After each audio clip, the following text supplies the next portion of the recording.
You better be listening to Sleazoids or I must break you.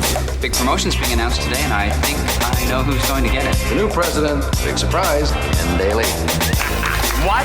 I am engaged to your daughter. Daly here is engaged to my favorite daughter. What kind of a man has a favorite daughter? Run this program to bring you a special news bulletin.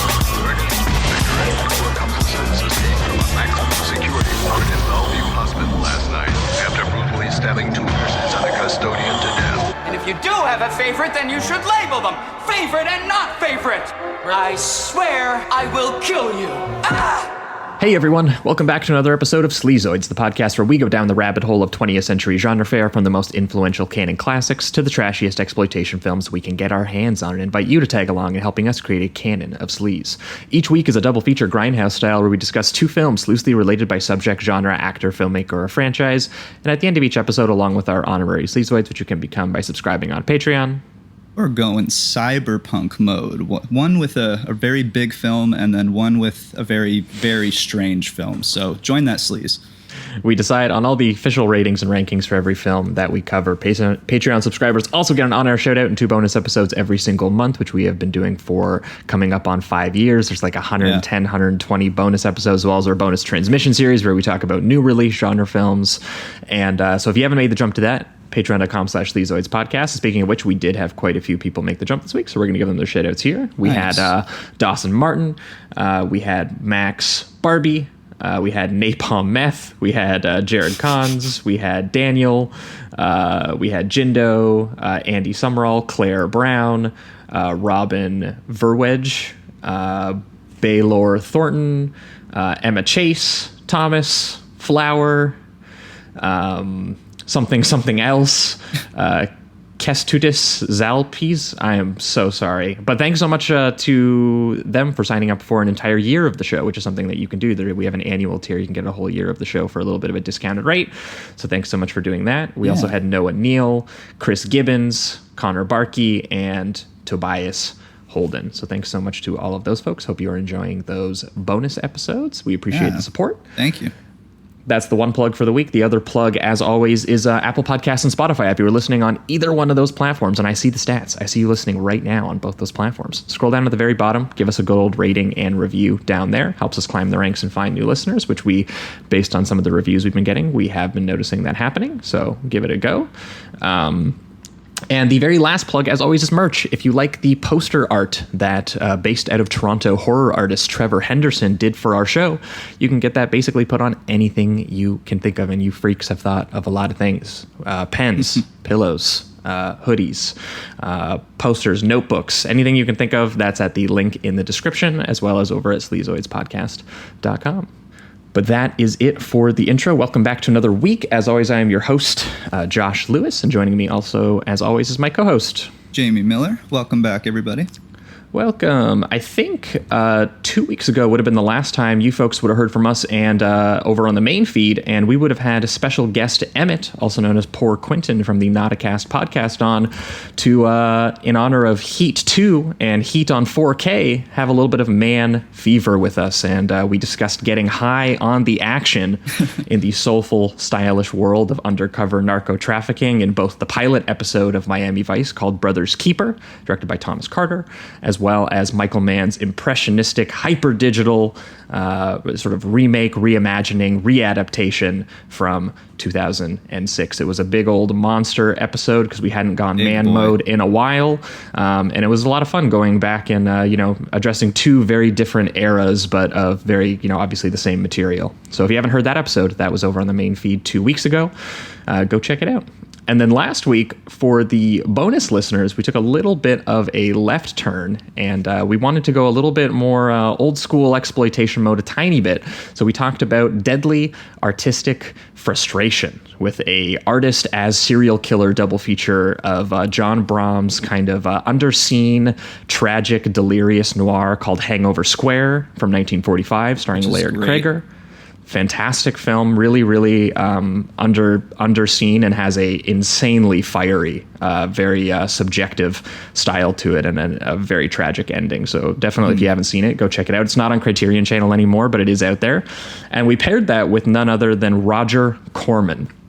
who did his own sort of a morbid comic satire of a similar subject in a film called A Bucket of Blood from 1959, which was also a centerpiece for an actor you don't necessarily hear talked about a lot as a leading man, Dick Miller, who was really fantastic in the film. And that film is just very, very funny and disturbing.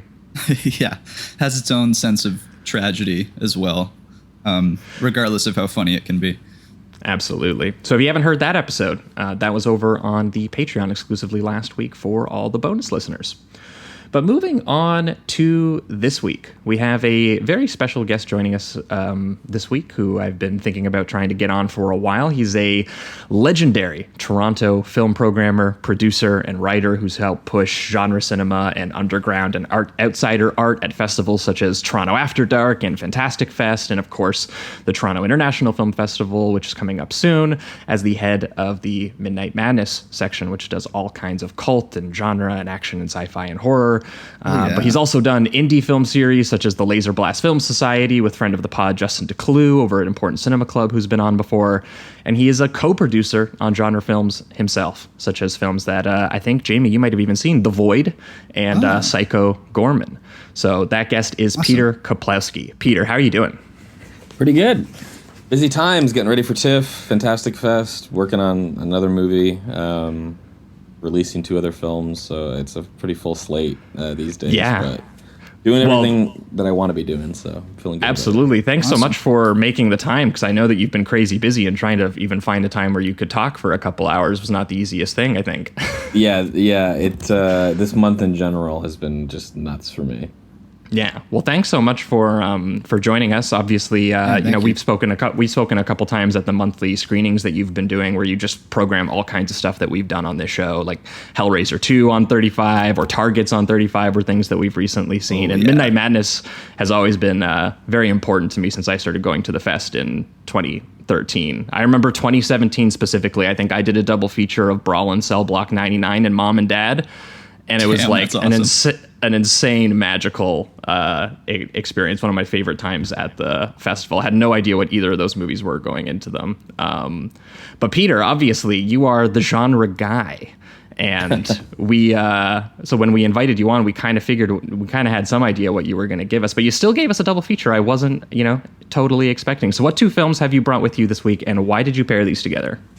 The 2 films I brought is David Steinberg's The Wrong Guy from 1997, co-written by Dave Foley, and 1995's, and also a Midnight Madness alumni film, Mute Witness from Anthony Waller.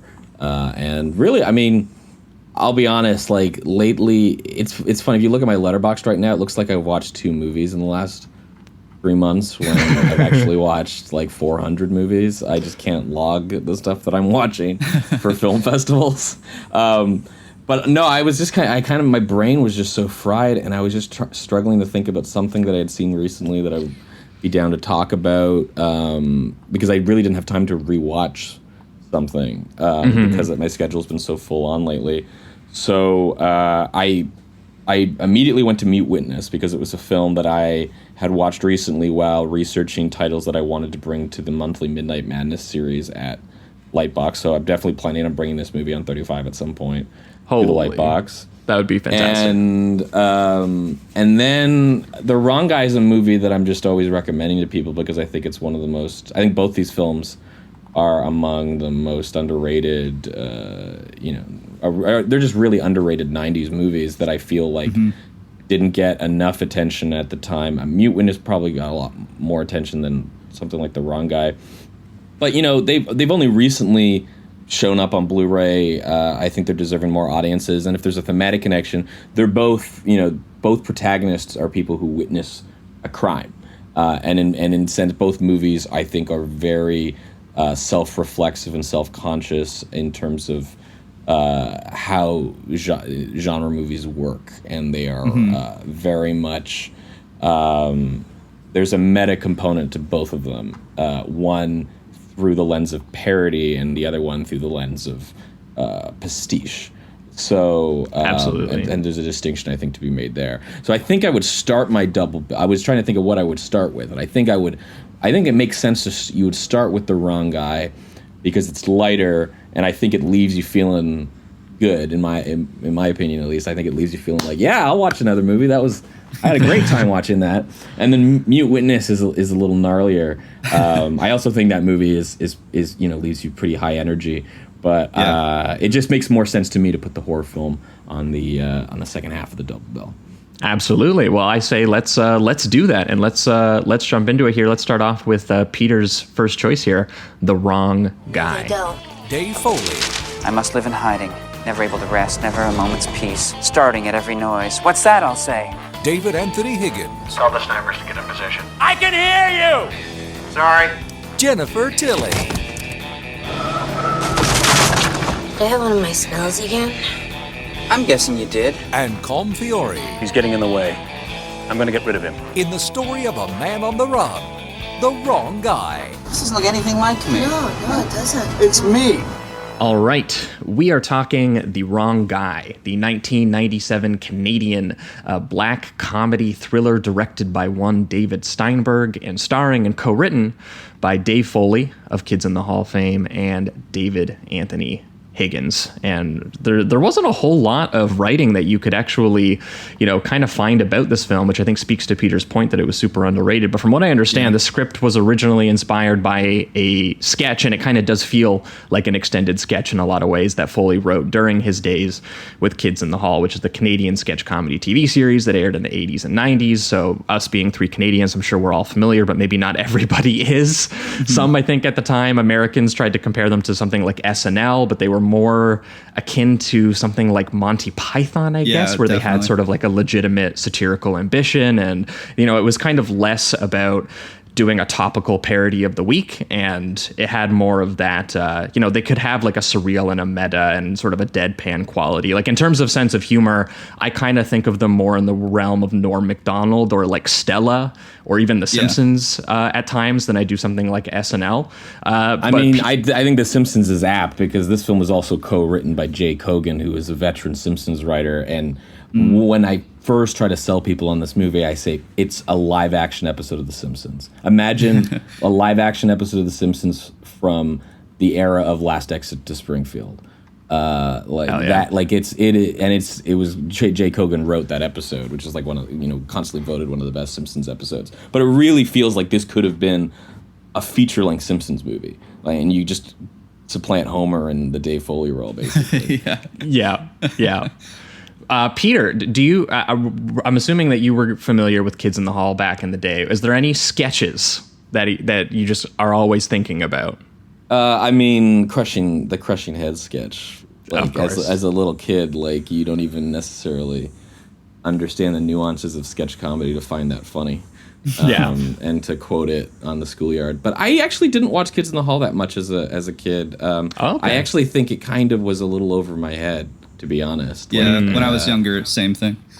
Yeah, that's okay. It would be like, I am detecting weirdness, I am detecting strangeness, and I don't quite know what the joke is sometimes. Like, I don't think it was really until high school or even college that I, was catching reruns of Kids in the Hall and actually finally it clicking for me. And this is a movie I didn't discover until my late 20s, where a friend of mine just said, "Oh, it's was just quoting it all the time." And then finally had me watch it, and I was just blown away. I was like, "How is this not a monster hit?" It's so consistently funny. It's kind of unreal. It's really good, as you mentioned, sort of genre parody and pastiche at times, which is funny because that was what I always found was my personal favorite Kids in the Hall stuff. Like there's one bit I remember from when I was a kid where one of them is an axe murderer, and he's literally just like covered in blood. He's very clearly just come from out of a slasher film where he's killed like 10 teenagers, and he's just like politely walking down the street, like asking if anybody will help him. And he's like, "Don't tell anybody though, chop chop," like that kind of deal. There was another one too where they like write a horror novel, and the guy sets up and he's like, "I'm gonna crank out this Stephen King classic," and it's literally just one page that says "boo," and everyone opens the book and they're immediately terrified by the "boo" in all caps, and it becomes like a bestseller and everything. So like that sort of genre-esque sense of humor was definitely the thing I was the most taken with them. And so when you told me about this film, which I legitimately hadn't heard of, which is insane to me now having seen the film and having a blast with the film. But like that is absolutely what this is doing here with Steinberg, who is also a veteran of shows like Seinfeld and Curb Your Enthusiasm and things of that nature. And just having like that sort of Simpsons-esque sense of humor, but throwing it into what is legitimately very good genre filmmaking at times. Like the premise here, for anyone who hasn't seen it, it stars Dave Foley as this character Nelson Hibbert, who is this sort of high up middle manager who expects to become the new president of this company called Nagel Industries. But his boss, who is a hard ass, who he's trying to marry his daughter to get in cahoots with him, he decides to give that promotion to another employee. And who's marrying the boss's favorite daughter, Constance. Of course. Great detail. Should have labeled them. Yeah. And when Nelson, who's very angry about this situation, he barges into his boss's office to confront him about this decision that he's made, he finds him very viciously and very gruesomely murdered, and immediately assumes that, well, this looks really, really terrible, that I'm angry at this guy. The last thing I said to him was, I will kill you. And now his dead body is in his office, and here I am. And so he assumes himself, without any other evidence of it, that he is in a like Hitchcock wrongly accused man on the run kind of paranoid suspense thriller, including opening credits that sort of do look like Saul Bass opening credits in terms of the stylization of them and everything like that. And then it takes off from there. But obviously the incredible premise and the bit that's baked into the entire thing is that the murder was captured on film, and the police already know who the real killer is. It was this, hardcore assassin. It was not this, Dave Foley doing Jerry Lewis shtick character. And that's in the first 15 minutes too. So we get it's revealed to us instantly, where the cops are looking at the tape of Dave, Nelson, and before that too. He grabs the knife out of the guy's neck because he's kind of in a panic, and he's like looking at the body and making sure that he's okay or something. I'm not sure. And every single time he dives deeper into the troubles, I guess, he just does like a little scream every single time. Like he grabs the knife, does a scream, takes it out, does a scream, gets blood on his suit, does a scream, and it's incredibly. He's literally making himself look as guilty as possible, but in like this like gruesome update on like a silent era gag where it's like very slapstick. Like he's pulling the knife out and blood starts going everywhere. He's wiping it on himself. My favorite detail is when he tries to put it back in, but he's like, do I have to put do I make a new wound to put it back in? Or how much pressure do I apply on it? Yeah, and then it cuts. After this 15-minute escape sequence, which is edited in parallel to the actual assassin escaping, played by the great Combe Fiore, who I think is delivering one of the great straight man performances of the 90s. Like he's so good in this movie as just being this like confident badass, which again, like his character just feels like a very Simpsons character too. But like he escapes perfectly, has all these disguises. He has a ridiculous amount of disguises that he gets into when escaping. But then we cut to the camera feed, and they're just like, oh, it's clearly Combe Fiore. Combe Fiore is the killer. We're gonna go look for that guy. I love how it always pulls the rug out from under you. You look at the scene where he discovers his boss, and he's grabbing everything and putting his fingerprints everywhere, and you just assume that this is what's going to lead him into trouble. And then the moment after, they just wipe that away and say, no, they're not going to look at him. They're going to focus on the assassin. And the way they start the scene is actually showing Nelson doing all of this stupid stuff, and they're watching it, and so your brain kind of tells you, oh, okay, they're going to look at the security footage and then they're going to go after him, but then it instantly lets you know that the assassin was there too, and then they just start kind of like making fun of him, calling him a girl because he's screaming and all of this kind of stuff, which does go throughout the film in this kind of funny little dumb joke. Everyone keeps mistaking Dave Foley for a woman throughout the film, and the other sort of the tension ultimately becomes, Dave is on the run, Nelson Hibbert is on the run, no one is after him, but because he is making tracks for Mexico in the same direction that the assassin is going, the assassin thinks that Dave Foley must be some kind of super cop that is hot on his trail.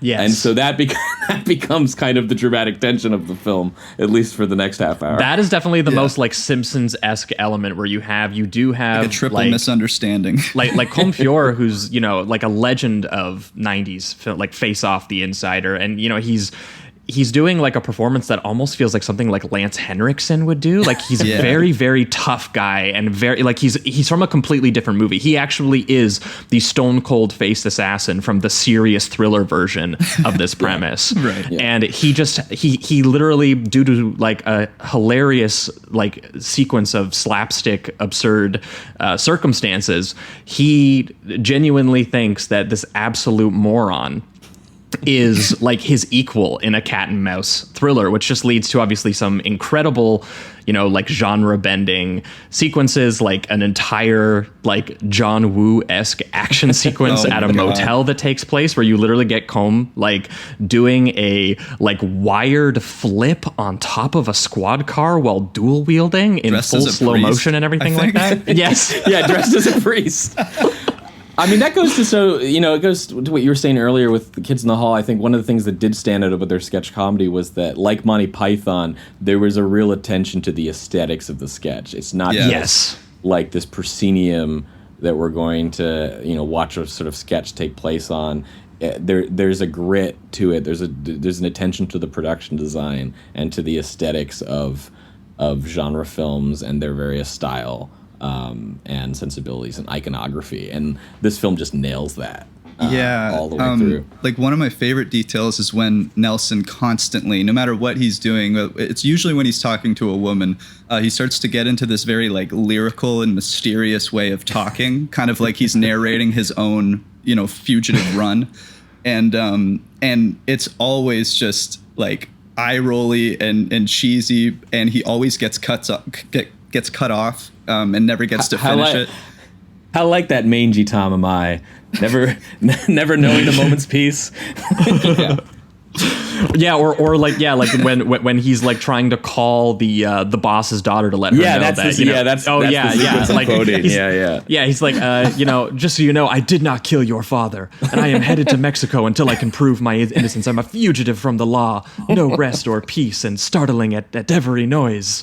You know, like he's immediately like the desire to want to be in an exciting genre film is part baked into this character. Whereas, you know, if he just like talked to anyone in the office after the fact, they'd be like, no dude, no one thinks you did it, like, you know, like you're an idiot for everything that you did with, you know, with the body, but you know, like you have been completely cleared by the video. But yeah, just the desire to want to lean into, you know, the actual fugitive on the run thriller that he's in, and then to obviously, you know, replicate it so well in the filmmaking is, you know, it definitely makes this film consistently engaging. Yes. And what I also think is also funny is that I think the movie wisely knows when they're kind of exhausting that premise, and then they switch to another genre parody, which is the like small town like Frank Capra film section of the film, which with Joe Flaherty as a put upon bank owner with his daughter Jennifer Tilly, that I think is so funny. Like that whole stretch, which we can get. I don't know if we want to jump ahead to that part or continue to talk about some of the gags that precede it, because there's a whole great sequence in a hospital. We can do both. I'll just jump to the hospital gag first, maybe, because it precedes the following stuff. But I think what makes this movie kind of a secret handshake movie among comedy film fans is that anyone who's seen it will always want to quote The Usual Suspects parody that occurs when after eating cans of 100 tainted hams in the back of a train. In the back of a train, which also has like this Buster Keaton like physical gag where he tries to like dive onto the moving train, and he dives so like well that he flies out the other side of the train. Yeah, that to me is like, it's both a Buster Keaton gag, but also a vintage Simpsons gag. Like I can like Homer when he jumps out of the car and then rolls back into the car in that episode. Where that is such a great gag. But then he does manage to get onto the train.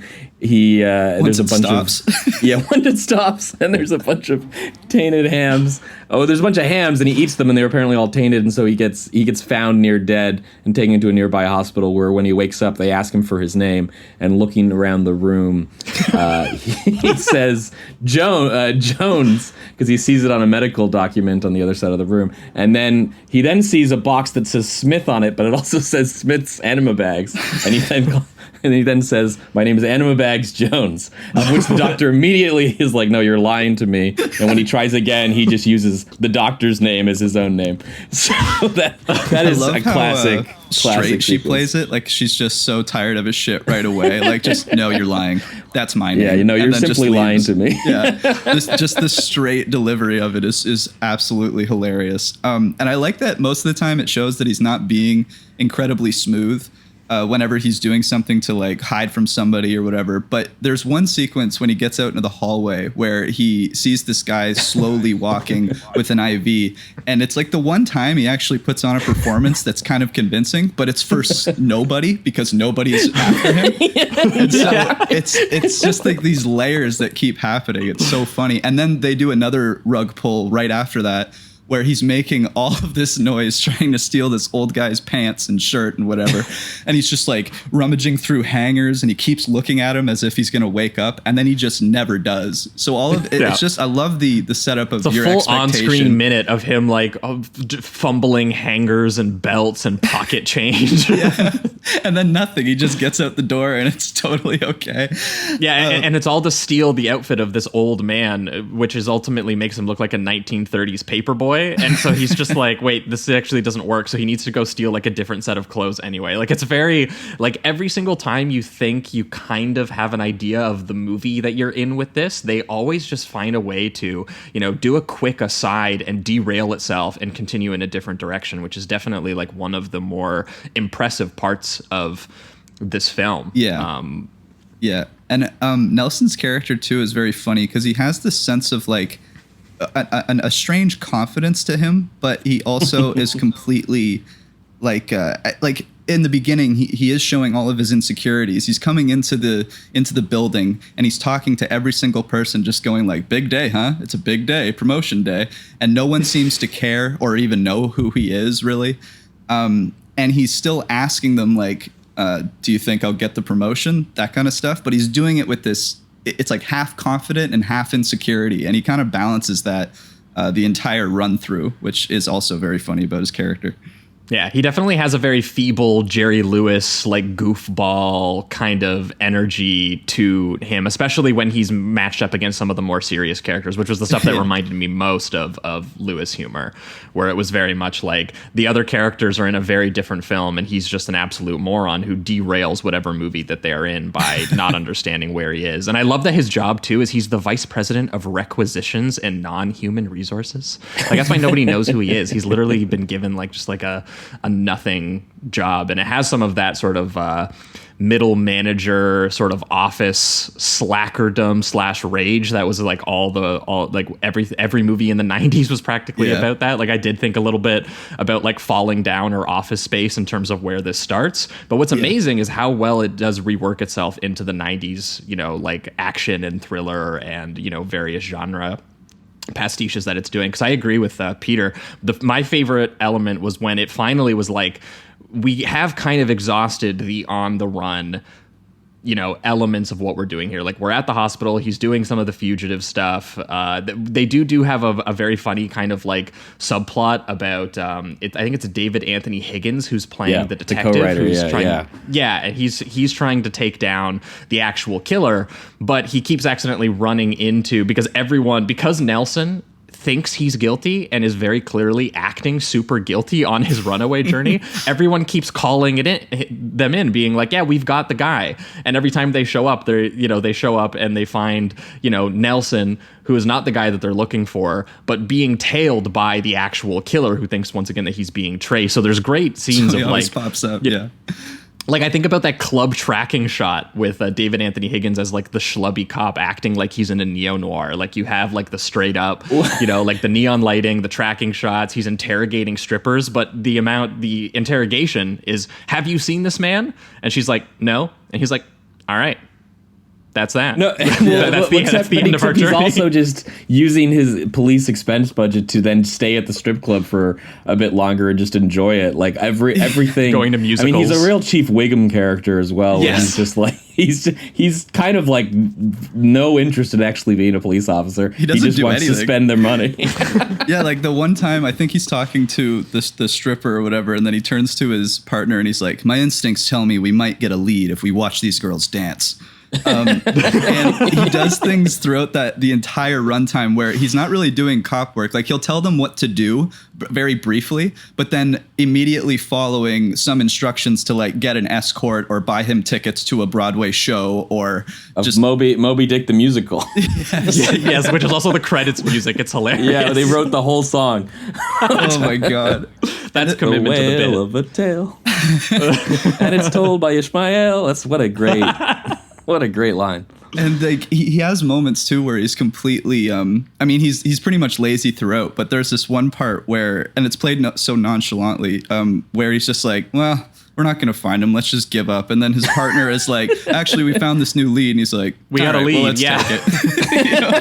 Like he's just so inactive throughout the entire runtime. It's very funny. I like the repeated joke too, where he's like, it can't be our guy. Our guy knows how to pull himself up an air duct. He's so impressed by that. He's like, that's when he sees, they were like, this guy did like a John Woo flip on top of the squad car, and they were like, that's our guy. Have you seen what he can do with his body? He can pull himself up. I also love how the cops in this are like, they're completely useless, but they're also shown as besides the lead cop like innocent a lot of the time. Like for instance, when he's hiding in the dumpster and then they just show up and start like doing a quartet of cops, the Bare Naked Ladies. Yes, the Bare Naked Ladies, which is hilarious. That's great. They sing Gangster Girl. And then another funny one is when another thing that's funny about it too is that this is when the assassin kind of gets wrapped up in all of Nelson's stupidity to the point where he fully is believing that he's a special agent and you know that super secret G-man super cop. yeah, and he needs to escape the cops at a certain point too. And there's this great gag where a cop pulls up as the assassin's questioning somebody, and the sirens are on, and he just gets out and he's just like, this damn siren just keeps coming on again. I can't do anything about it.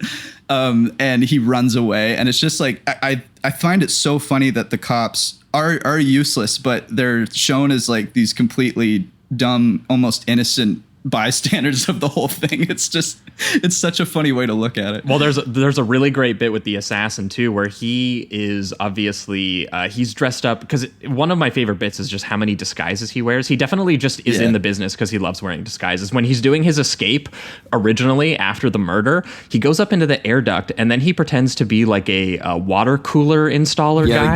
The Gulligan man. He literally changes outfits for no reason like 3 or 4 times, and he does like 4 different escapes like he's in a heist film or something. And then at a certain point he gets into the doctor's gear and he thinks that he's got Nelson, because and he this time he's like, he's approaching with a knife, he's about to stab him in the back. Exactly. And the cops walk in and they say, look, we got an injured cop and we need you, doctor. And obviously he's not a real doctor, but he has to lean into the bit. So straight up they just cut to a scene of him performing surgery and not saving the guy and just being like, you tried your best, doc. And he's like, he's real shook up about what he just did.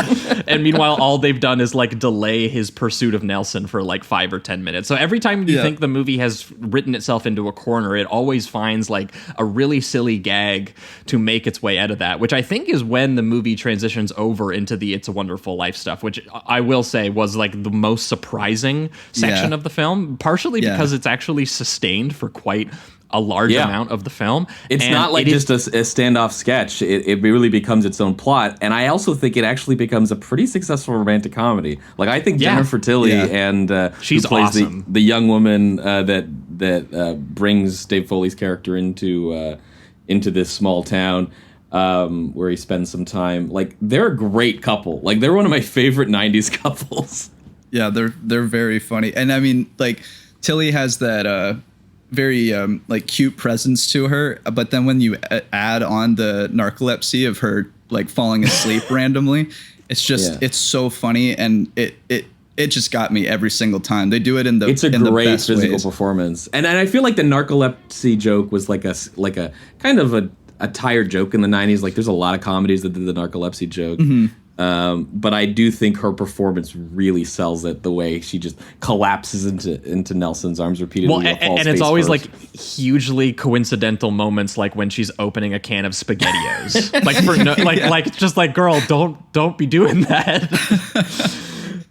So this brings us to everywhere. the sequence where basically Nelson shows up he gets picked up on the side of the road by he hitchhikes with Jennifer Tilly.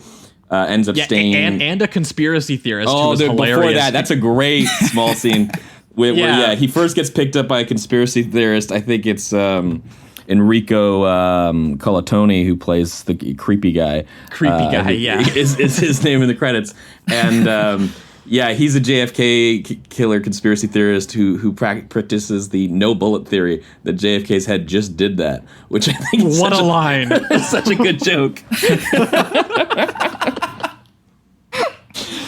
Oh man, yeah, he has one of the funniest he tells lines them in that Cuban assassins and man-made viruses are after him next, and he needs to get a tea bag and wax paper because that is the ultimate weapon when you're in a dire situation like the situation he's in. Chekhov's wax paper and tea bag. It comes back up. He has like the Tyler Durden line or whatever, where he's just like, you can find many weapons with household items or something like that. He also has one of my favorite lines in the movie, just mostly the way he delivers it, where he right before he kicks him out, he's just like, tell your friends at the post office you can suck my ass. Just kicks him out of the moving car. Oh man, his is a short-lived moment, but he's a very memorable character. Yeah. But then Tilly picks him up, and she is just this cute rural girl who basically lives in the house from like Bridges of Madison County, but also is like the same. You know, she is on his level as a character in terms of, you know, like she's a little kind of naive and, you know, maybe doesn't see everything, but she's also clearly smarter than him. Yes. Which is like one of the best bits. Like we found the one person who's like sort of on the same level as him, but also, you know, she even has to correct him all the time. But she gets to do some really funny physical gags, like when, you know, she gets into one of her dizzy spells and she crashes the car. And I love when they roll up to the house, which is basically on like a Terrence Malick field farm. Yeah. They go to the white picket fence, and clearly she's like run into it like 50 times over the history of living there. It's just constantly broken. And he injures his head in the car accident. And at one point, she tries to dress his wound and sprays just disinfectant straight into his eyeball and then tries to rub it with like a dirty like hand towel.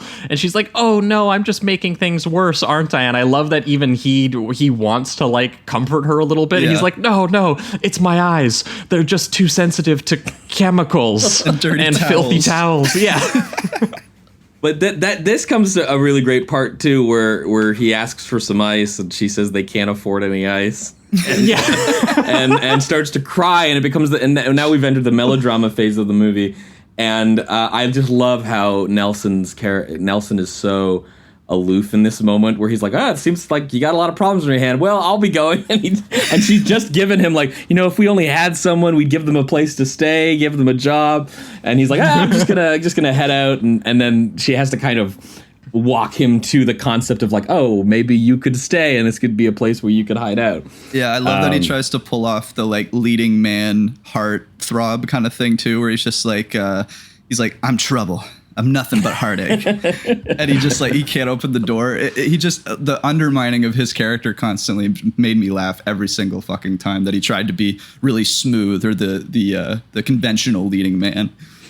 Yes, thank you for your graciousness and your warmth and your hospitality. These were the happiest 4 hours of my life, and I will never forget them. And he was just trying to like use standard glue to put the fence back together, which just fell. Like he literally spent 4 hours doing a shitty handyman job, which is very funny. And he's using like school grade glue for it too. Yeah, which is hilarious. I also love like that we've been talking about just how many jokes there are. It truly is every single scene they have a funny gag, because even when they show the house after the dad comes home and sees the fence and all of that, and they go in and they just have like an establishing shot of nighttime in the house, they still have one of the picket fence parts fall off right before they cut to the dinner table. And so they just there's never an impressive waste a amount of like moment. gags per minute in this film. I thought. Yeah, I was writing things down constantly. Like I just found every minute had at least a few gags that I was laughing at. It was one of the most consistently funny comedies that I've seen in a long time. Yeah, and then so Joe Flaherty plays Tilly's father and is the owner of a bank, and I kind of alluded to that. There's this whole like, It's a Wonderful Life kind of situation where this the gag, the central gag about this small town plot is that the town's banks are being run out by greedy farmers. Yes. And there's this guy, Farmer Brown, who I think is one of the best characters in the film, who is just calling up shopping malls and going like, I'm gonna raise your shopping mall and put up a paddy field.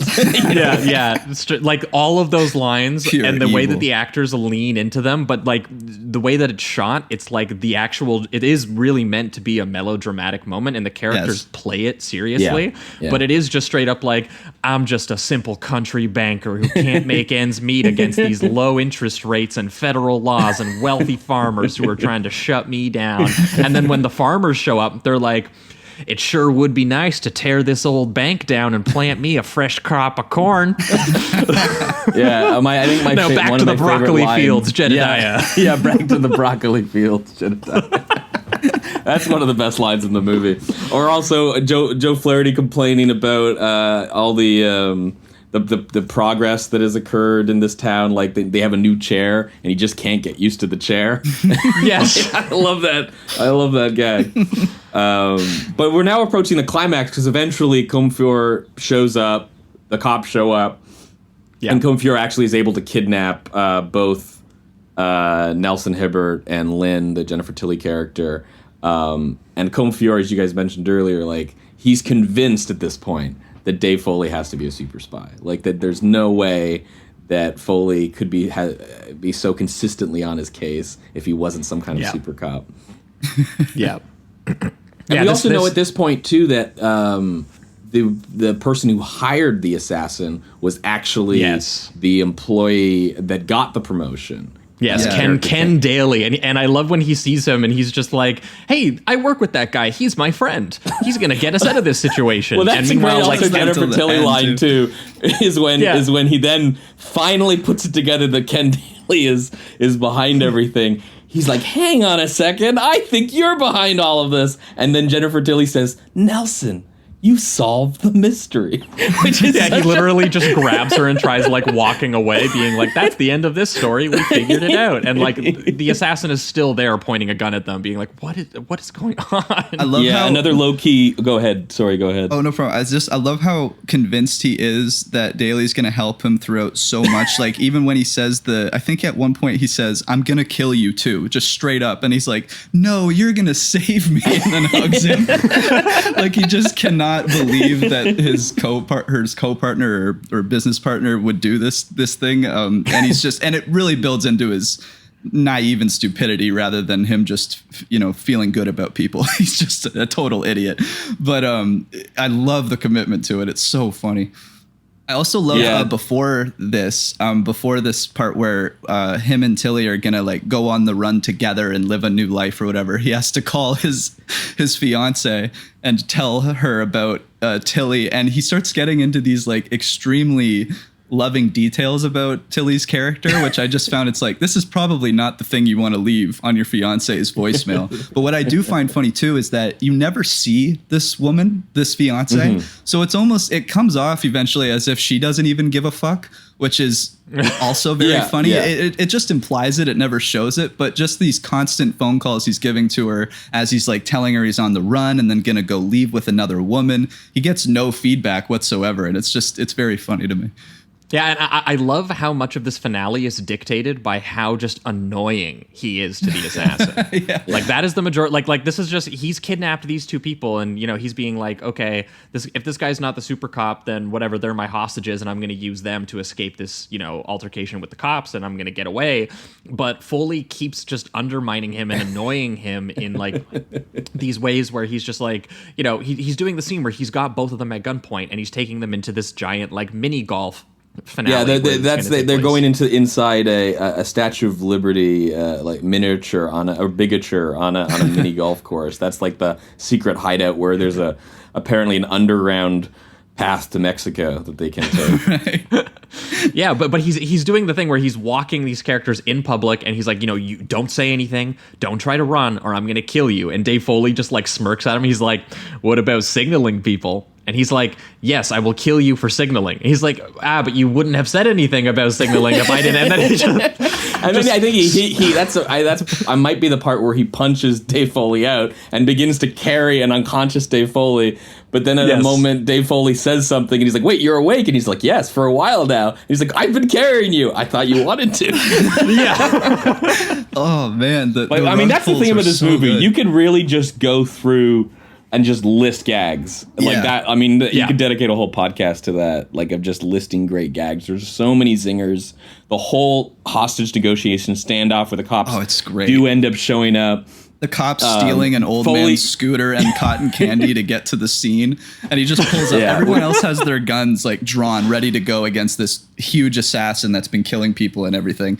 And he just pulls up on the scooter with cotton candy, ready to negotiate. with a megaphone that he keeps using at the wrong time. So every time he tries to whisper something to the other cop, like get the snipers in position, he says it into the megaphone, and Colm Feore's like, I can hear you. And he apologizes so many times to him too. Like at one point, one of the gunmen actually just shoots the assassin right in the chest, and he's like, sorry, one of our gunmen got a little overzealous. We don't want anyone to get hurt. And Colm Feore is like, I'm already hurt.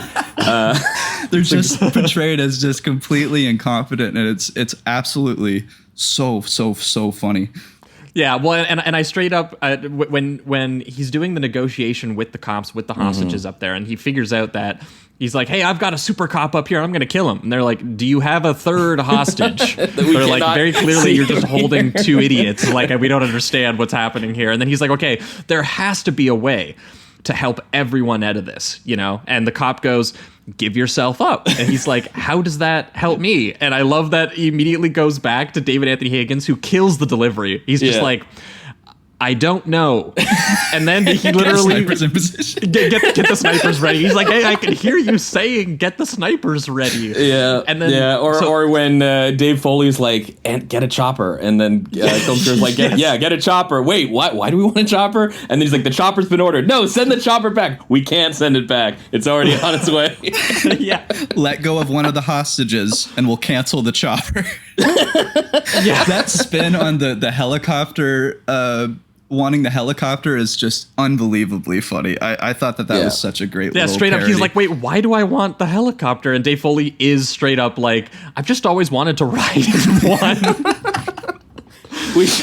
We crescendo at that point to a North by Northwest climax where Foley uses the wax paper and teabag that just utterly baffles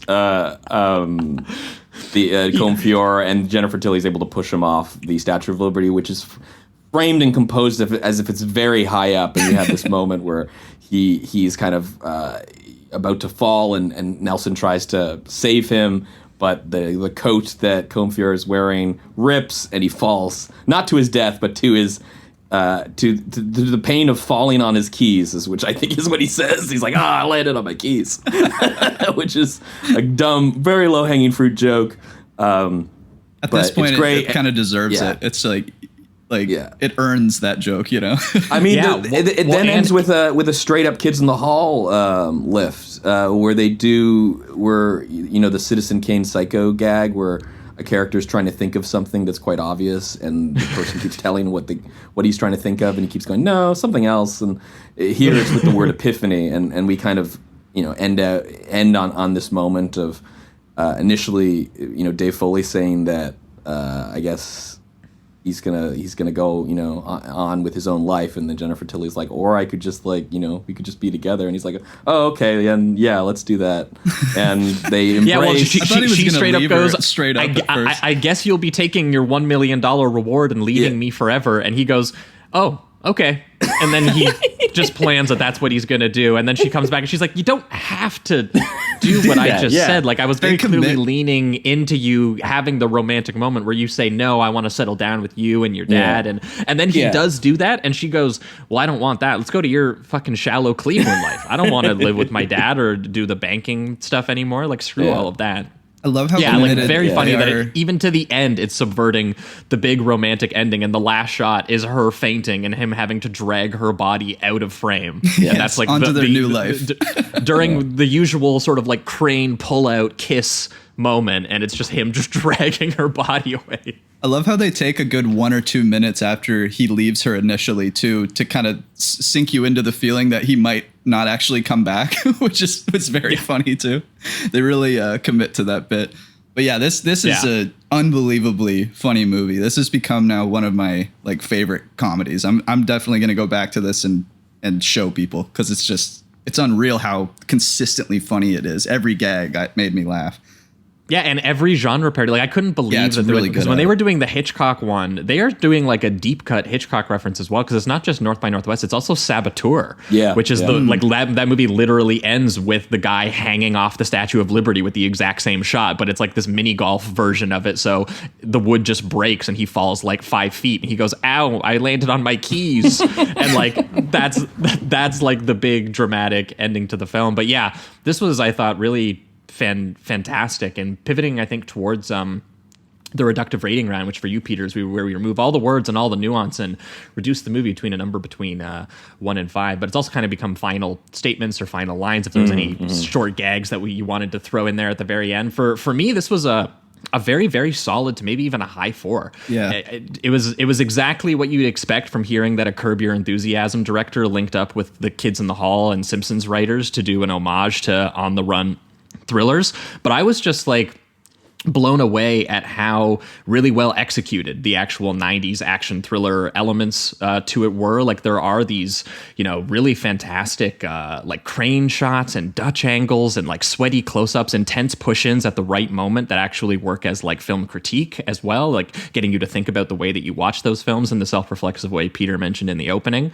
But they also come off completely lovingly. Like, they totally buy into, the cop walking through the neon club, or the slow-mo John Woo gunfight, or the suspense escape artist stuff, or I mean, even the dramatic crane shot when he is initially running away from the murder and he hurls the knife off the bridge, and he hurls it just onto a police boat where the police are just like, wait, what is this bloody knife that just landed in here? And there's actually a reverse crane shot in the stormy, rainy night as the killer holds up a rat in the forest just screaming protein, which is a great moment. So like, Combs got so many great moments in this film. I also love when he wants a passport, and Ken Daly gets him an Iraqi passport, and he's just like, Iraq?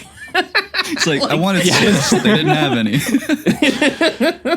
Yeah, so it's just like, imagine all of these great genre movies that you already love and buy into, but if like, the person who was going through them was this very feeble Jerry Lewis-esque goofball, and Foley is spectacular at the shtick and the gags that he's doing. I don't know if in your research you learned this. There was a really great reunion event during the pandemic that Foley and the writers put together, and there was a lot of interesting chestnuts that came out of that.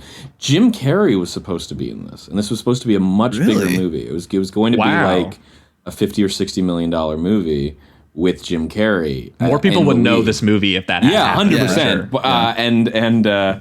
And then Carrey pulled out to do what I guess probably Liar Liar or something, whatever else was happening in 1997, and so it didn't happen, and then Foley stepped into the lead, but then the movie lost about $40 million of budget, and also a lot of attention from the studio that was financing it, and it's a classic case of there was a regime change. The person in charge no longer was not interested in supporting the films that they had nothing to do with. And apocryphally, I had heard that the film premiered on Air Canada, like that the first time anyone could see the film. So it's basically a direct-to-video film almost. Yeah, it was confirmed by Dave Foley that is not true. Okay. The film did play like a couple indie comedy film festivals in the 90s, but it did not have a theatrical release. Though there is a great 35mm print of the film at the University of Toronto's archives. I've shown it a few times in New York and once in Toronto a few years ago. Okay, but I will be at that whenever that plays. Yeah, I'd love to play it again. Like I showed it as part of a '90s movie marathon where it was a secret movie marathon, so you didn't know what movies played, and it just absolutely slayed. I think maybe 5 people in the room had seen the film before, and it was definitely the MVP of the marathon. Like it plays so well. Yeah, that's killer. I gotta say, I am a fan of Jim Carrey. I know he can be a little over the top sometimes. I guess that's his whole shtick. But I do like that Dave Foley ended up in this leading role because he has more of a grounded element to him, and it works really well with the character and just the type of parody that they're doing. No, for sure. I think it actually helps. I think it's to its benefit that it was Foley. I absolutely agree. I think it'd be a very different movie. Yeah, for sure. 100%. Hell yeah. Yeah, I'm going to give it a 4 as well, but probably a strong 4. I mean, I thought this was just so funny. One of the funniest movies I've ever seen. I loved Foley's performance. I mean, everyone was really great in this, but yeah, the genre bending of like pulling off a John Woo sequence and referencing Hitchcock. I just thought that was great. It's a Wonderful Life. Like I was constantly surprised that every time I was like, okay, this is where it has to swing into the obligatory like derivative drama plot stuff that it has to do. But instead it's like, no, this is just more genre parody. And it's every time it sidestepped and derailed itself into another ridiculous segue in really entertaining ways. Yeah. And 2 more gags I just wanted to bring up because I love them so much was when the cops initially get to the motel and we discovered that the assassin is literally in the other room attached to Nelson's. He gets out because he still thinks he's in trouble and on the run, and he puts like a towel over his head and then puts on a funny voice like this or something and just tries to get out when no one is actually after him. And so just the funny voice and him in the suit with the towel over his head, they're calling him a woman again. That gag was hilarious. I just thought there were so many good layers. And then another one with great layers is we were talking about when the assassin is dressed as the doctor and he's about to go up to Nelson and stab him, but Nelson sees the cops, so it kind of becomes this like train of events where the assassin's trying to kill Nelson. Nelson sees the cops, so Nelson then starts to struggle with this guy with a magazine that's sitting down. Yeah, he's trying to hide his face behind a newspaper. Yeah, and they literally just walk by 2 guys fighting, like it's drawing more attention to him, obviously. Yeah, and they're like shruggness to it. They just kind of are like, what are these fucking weirdos doing? And then they just start talking to the assassin doctor. I loved those 2 gags, and yeah, I think this is one of the funniest things that I've seen. So highly recommend. 4 out of 5. Absolutely. For you, Peter. Oh, I'm gonna give it a 5 because I'm always feeling generous. But I just think this is I just think it's flat out one of the funniest comedies of the '90s, like pound for pound. Put it against any major studio comedy of that decade, and I think you'd be hard pressed to find something as funny. I think it's in the same league as something like The Jerk. Like I think this should be considered a full on comedy classic, and it's something that in my apartment, like I am frequently throwing it on. It is actually on YouTube for free in pretty low resolution, and Dave Foley is the top comment saying, "I'm really glad that people like this movie." Oh, that's awesome. That's adorable. Yeah, it kind of reminded me of like Leslie Nielsen movies every once in a while, just in the sense of how the parody would go. Yeah, it has a bit of Naked Gun to it, but I actually think what I'm impressed by it has that rare thing in a spoof film where you get to a point where you go, I actually care about the characters. Yeah, that's a good these point. Are characters that I actually am invested in them surviving this scenario and them getting together. Like they are genuinely an endearing couple, and the trajectory of the film, despite it being so silly, is really great. Yeah, Tilly and Foley are both spectacular. And before we wrap up, there was one line we didn't hit that I just wanted to bring up, and because Comfior, he has so many of them, you can't bring them all up. But I might be a cold-blooded killer, but I would never marry just to further my own career. Yeah, which was spectacular moment. But I think that's going to wrap it up here for The Wrong Guy. Please do check it out and find it, even if it's just checking it out on YouTube. Dave Foley appreciates it. Yes. Go check it out. We are going to be right back, and we are going to be talking about Mute Witness. Stick around. Interrupt this program to bring you a special news bulletin. Ernest Inspector at 2 o'clock. after brutally stabbing 2 nurses and a custodian to death. Strobecker is extremely dangerous, brutal, and unpredictable.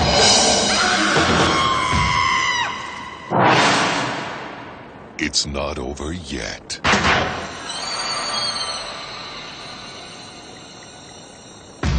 All right, we are back, and we are talking Mute Witness, the 1995 German horror thriller written and directed. Is it German? I actually don't like the production company. German money stuff. Certainly German European money. So yeah, I guess technically German. That's just what it said here, and I was like, actually, I don't know if that's true. It takes place in Russia. It stars a bunch of Americans. It was shot in Russia. Stars a bunch of Americans. Believe Anthony Waller is an American. Yes. But yes, made in Europe. Mute Witness.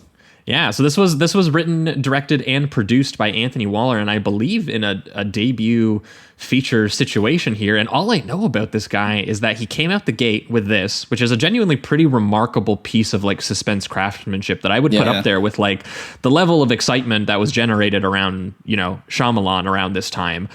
And then his follow-up was the much hated American Werewolf in London sequel, American Werewolf in Paris. Like, so he immediately face planted 2 years later, which was co-written, by the way, by Tim Burns and Tom Stern of Freaked fame, which I'm sure Peter knows all about. Yeah, I spoke with them about this. They have nothing to do with the version of American Werewolf in Paris that was eventually made. So Tom Stern was supposed to direct it. He was actually hired to direct American Werewolf. See, that makes more sense to me because you just showed Freak on 35mm recently, and I saw it for the first time at that screening. But like that has like this very vulgar, anarchic, like punk rock youth body horror thing, and I'm like, that makes sense. That tone makes sense to me for like a follow up to American Werewolf. Yeah. So they wrote it, and this is maybe a theme on the podcast. There was a regime change, and Freaked was such an it affected Freaked because Freaked did like not get released for like 2 years, like it was kind of shelved, and because Freaked was like considered this disaster or this like thing that wasn't going to make any money for the studio, they basically said, listen, we're keeping the script, you guys are off the project, and they put the Demolition Man director on the project, and there was like a cursory meeting, but it was very clear that, listen, we're moving ahead with our own stuff, and it was just because of WGA guild rules that their names had to stay on it because they were the first writers on the project. So first and last writers, but Tom Stern, Tim Burns in particular told me that he was invited to Tom Stern did tell me this. He called me about this. They were invited to the premiere of the movie after not hearing about it for like a year. Like, they basically were off the project. The movie was getting made. And he said it's probably one of the most humiliating nights of his life, having to sit in that audience watching the movie, going like not recognizing it at all. Yeah, like it's just like, this is not what I wrote, but his name is there, and like he said it was within 5 minutes once like the extreme parachuting stuff like shows up, he was just like, what the heck is this? What is going on? This is So I just want to say it on the record that they disavow that movie. They don't have anything you don't like about that movie. They will claim no responsibility for. Well, that's even more bizarre because you have 3 credits on that film. You have those 2, and you have this guy Anthony Waller. And if you look at all of the previous films before that film that those 3 worked on, something crazy had to have happened there because moving to Mute Witness, for example, which is the film that I assume got him enough attention that got him that gig, deservedly so too. Yeah, like this is great. This is great. Like for anyone who hasn't seen it, the like sort of like basic premise is about this mute makeup artist working on a slasher film in Moscow named Billy, played by Marina Zudina. And basically sort of like blowout style movie within a movie Halloween slasher opening with POV steady cam scope images and the heavy breathing and fantastic over the top like sound design and everything like that.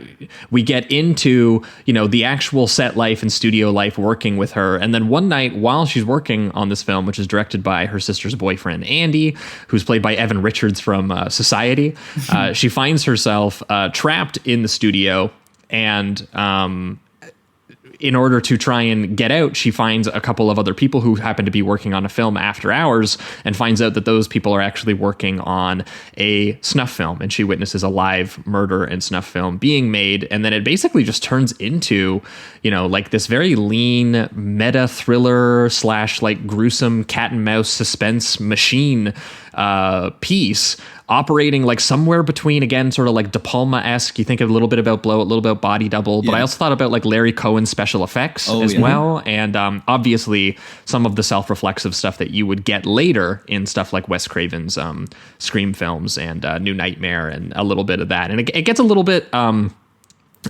silly at times in terms of, how sleazy this premise actually is and how gnarly the violence and the actual suspense craftsmanship is. But it's done in like a really, I found, engaging and pretty impeccably, stylized way. Yeah, there's certainly a lot of slapstick at points in terms of how people get dispatched and die. And the Evan Richards character is like pretty over the top and ridiculous. But no, so much of that early suspense sequence is just...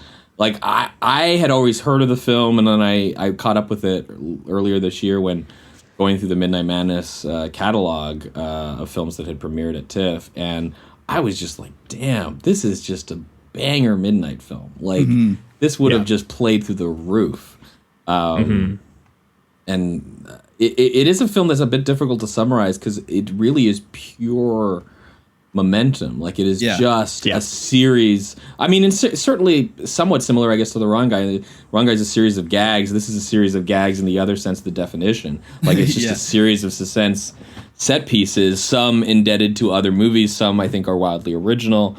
And it does a really great job too of kind of building false climaxes, not in a frustrating way, but in a way where you're like, okay, this has got to be the end of the movie now, and then it's like, no, they're introducing a whole new act now that she's actually made it out of the studio, and now she's in an apartment complex, and you think she's going to be okay, but now the killers have shown up to kill them, and it turns out that they're in with the local police, and they're all corrupt.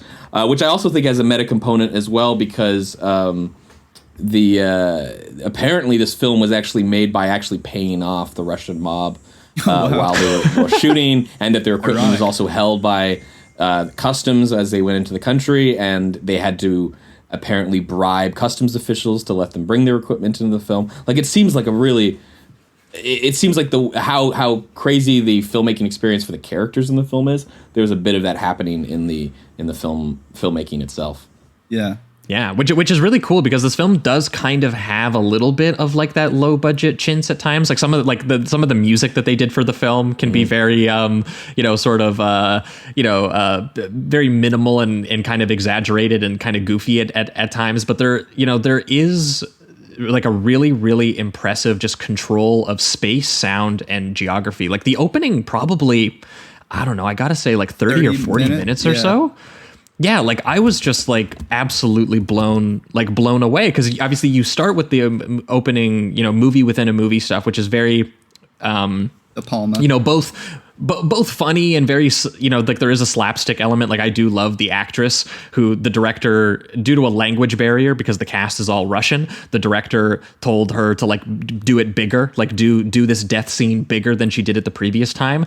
And she literally spends like 2 full on-screen minutes, like grunting and crying and like knocking the entire set over and covering herself in a blanket while she's just been like stabbed to death. And the opening credits like plays over her doing this as we get revealed that this is a movie being shot, and we get this slow, very deliberate pan over like the cast and crew doing their work, like doing, smoking and drinking and running the tech equipment and taking the supervising notes and everything like that. I love that it sets up though, like how we were saying, it's the POV of the killer, and then he goes about the killing, and they set up like some really nice and kind of scary shots, honestly, of like when she opens the mirror and you see him with the mask on and the bloody dress or like waitress outfit, and he gets closer and closer, and then he's kind of in this like hazy blue background that he comes out of as well, and it's legitimately pretty scary, and then like you said, she starts doing all that over the top stuff.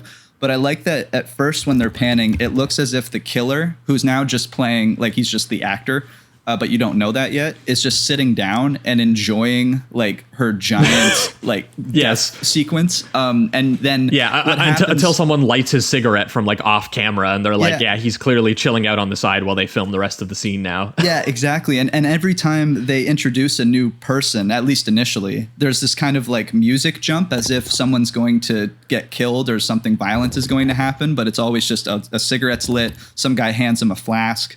And then eventually it's revealed that this is all just a crew. So I loved that initial setup. And they do that a lot in the movie, more so when it comes to like characters lying to other characters and not saying exactly who they are and all of that. Mostly the undercover cop, but it happens a few times. Well, it also teaches you how to watch a lot about what you're going to watch, because so many of it is very playfully using the movie magic. Like it's very much being like, you would the same things that you totally buy into the sequence that make you scared with this killer coming in to kill this girl. And then they show you obviously how, kind of banal the actual process of doing that is, with like the arguments they get into about, it's 6 p.m. they got to close up, which by the way, any set stopped shooting at 6 p.m. I was like, okay, for sure. And then, they throw in like, it's similar to, what we were just talking about, this quality of like, kind of showing how ridiculous some of this is, like with her overacting and like the silliness that we buy into. There's a part where they even play the film that they've shot to like the cops, and the cops just start like laughing at it and stuff like that. To show how silly it is, and they're trying to paint it as like, no, this is the snuff film that we made. Look, it's clearly dumb.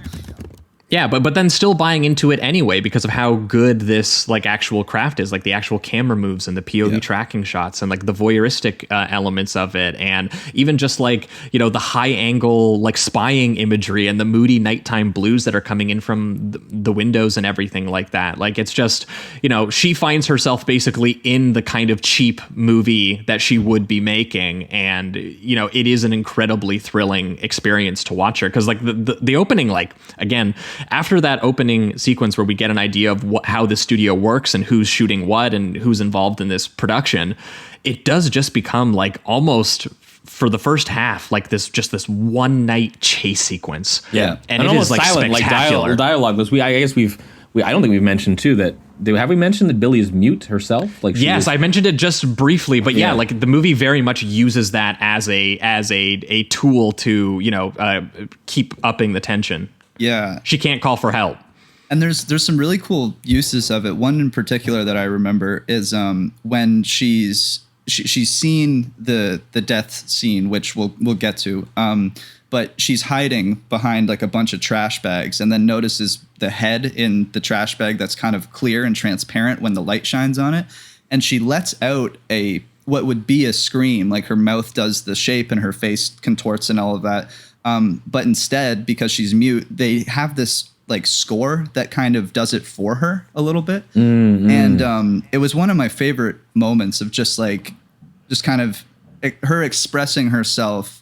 And we still hear this kind of off sound, but it's not really coming from her. It's just a mixture of her reality and the movie that we're watching. And I thought that was a great moment. Mm-hmm. Yeah, that's a very playful use of the sort of visual oral contradiction, which they actually do a couple times. Because my other favorite example of that is the scene where she just walks in on the actual set, which, by the way, she thinks they're just shooting like a porno. Like there's an incredible wide of her, like sneaking in, walking up nonchalantly, thinking that she's about to ask this other crew for help, to be like, hey, could you like unlock the door so I can get out of here, because the rest of the crew left me behind and I got stuck inside. And she's just slowly walking up, not realizing that she's walking up to these mafia director, cameraman / like a performer, as she's watching this porn being shot, and then the sex starts to get very rough and very violent, and she gets tied up, and then the actress is very gruesomely stabbed to death, and the sheer terror in her eyes while she looks at Billy being, while she's being stabbed to death, and the blood going everywhere. And she obviously do the first 3 zoom effect that they have a couple times. It's really cool because they lock eyes with being like, this idea of like experiencing real terror and panic and knowing that you're about to die, and being able to kind of trust that primal experience that your body and face are making. It actually comes up multiple times in the film. Yeah, she's that like, someone else makes it. This was real. Like this was true terror. This could not have been fake. And Billy is someone who makes horror movies. Like, she's a special effects artist. She knows the difference between reality and then she is, gaslit in a subsequent scene where the cops do show up and it does seem like she's going to get away and that the killers are going to be found guilty, but then the killers explain that no, they were just shooting an indie horror movie, and the worst thing that they did was just that they were using the set after hours, and that there's no crime here, and Billy just mistook special effects, and she's trying to explain, no, there's I know a difference. I know the difference. I know the difference. Also, like, it's my props that they're using. Like, I know that's not what I was seeing. That's, which leads to this like incredibly shocking moment that I wasn't exactly sure what was going to happen from there, and I love the turn that they take it, where the one Russian guy who has killed the actress that we saw earlier starts to just take a knife to Andy, the director, and just brutally stab him, and the blood is going everywhere, and it's in front of the cops, it's in front of everybody else. This is when they're trying to get away. So you're just like, what could possibly be the reason that this is the timing that he chose? And then they reveal that he was using one of the fake prop knives and one of the like blood squirter pumps packages that they have. Yeah, her specific tool that she taught him how to use in the opening scene as well, because he forgot to do it in the actual scene that they were shooting earlier. He's like, and she has to go, you stick the blood bag under your armpit and you squeeze it when you stab. Like, what's so hard about that? And so now you would get to see him actually do that. But yeah, you are right. Like, it's so effective. Like, you instantly just think, oh, those guys have been cornered and they're just stabbing the director to death now. Like, this is balls to the wall. Yeah, and which is the whole point of the scene itself too, because he's trying to convince the cops that it could look real. So the fact that it tricks you as an audience member initially is so effective when it comes to you believing that he would convince the cops in this scenario that it's because it seems like such a, like, you'd be like, how, like, no, she's got them dead to rights. Like, this is good. But then by tricking the audience, you realize how susceptible the police would be in that situation. And when you when you factor in the fact that she is a woman with a disability, like, she's only a further disenfranchised person. So and they show that throughout the film, like, a lot of the time when she's trying, even initially when she's trying to make the call to Andy when she's just trapped and not thinking that she's on the run from killers, a more basic problem to have. He can't really communicate with her because he can't hear the tapping that she's doing, and I don't even know if he'd understand it, to be honest, if he did hear it. But he's cooking and jamming to music, so he doesn't hear her, and so she doesn't get the initial help that she's looking for. And that happens throughout. Like, at a certain point, she's trying to call the police, and the woman that's on the other line doesn't speak English, so she has to transfer her to somebody else, and there's just not enough time for that. It really does show that she's at a disadvantage and that her surrounding environment isn't very good to her. Yeah, well, and it's very baked into the premise, this use of the visual versus the sonic quality, as we were talking about, like, in the bit when she sees the stabbing, and you were talking about how she screams and the score takes place. The one that I was referring to is the one where the woman is being stabbed and murdered to death on camera. And we get a shot of Billy's face, like, obviously screaming in terror, but she can't make the noise. And instead we hear the screams sort of dubbed onto her of the woman actually being killed. So they kind of become, blended together in that moment, which then turns into this, like, incredibly visually elaborate chase sequence with, like, these wide angle lens, shallow focus, like, low light hallway imagery that make, great use of door frames and background and foreground information and the blocking, and, like, even has this, like, nice little almost like Halloween-esque knockoff score. But I love how much of it is her, like, peering and slinking around and trying not to make noise, because they actually have to tell, I think there's a sort of slight conversation in the beginning where she explains that she can't talk, yes, but she can hear, and she's very like apt at that. And, like, the girl has to apologize and be like, I forgot, I don't need to dumb this situation down for you. You can hear. And so she takes the filmmaking takes such great use of, like, for example, moments where she's trying not to make noise in the hallway. She's just barely making it around into cover as the snuff filmmaker is chasing her around the actual like grimy rundown studio set. And previously he was the guy who was kind of nice to her on set, but like the image where like he comes like barreling around the edge of a frame just in time for her to like hide behind, like some sort of stand or some sort of like curtain or something like that. Or like the low angle shot of her hiding in the elevator shaft, like looking at his feet, or the high angle one of when her she hiding on barrels the through grates. that hallway and jumps like off the balcony into the garbage, like is such like great stunt where you're just like, oh shit, it's just great genre pulp. Pure plot filmmaking. It's incredibly crafted, and you totally understand. This is a movie that debuts at a film festival, and people like give this guy the sequel to American Werewolf in London. Like, exactly, of course, give this guy whatever he wants, and that's why it's just such a tragedy that movie was such a fiasco. That I don't know how much of it were his instincts not paying off. Was it how much of it was the studio just having too much oversight? Too much of insistence on. We got to use CGI because Jurassic Park, everybody loves that. Like, we got to have CGI in our movie. Yeah, because he has chops. Like all the prosthetic effect, gags, the corpses, everything looks so great in this film. And even in this like climactic, well, not climax of the film, but this kind of climactic moment of the chase. It has this like first she gets into the studio itself, like the set, and then all the lights are coming on because they're turning them on to see if they can find anybody. And so that high angle shot of her running through like the webbing of the set, like a maze, using the deceptive use of like the props and the set dressing. Like I thought of Scream 3 when Neve Campbell is running through the fake version of like her childhood home or something like that. And they also do. I love that spotlight moment that happens too, right before she sees the Russian killer. Because earlier on we get this kind of like foreshadowing of it where he explains to her that a dead body should be whiter. And as he's doing that, she's kind of blinded by the spotlights that he's surrounded by. And so it's just, it's a cool little connection. And then this part before she gets into the dumpster of film reels, I think is awesome. Which is a great visual touch in general. Oh yeah, definitely. They do this, and I can never remember what the technique is called, but it's like a certain type of zoom in, zoom out effect. You're talking to the dolly zoom when she's running down the hallway. Yeah, and they do that so many times. They keep cutting, and every single time it has that zoom, and it kind of creates this like tension as if he's getting closer and closer to her. It's the Hitchcock shot or the Jaws shot or the dolly zoom.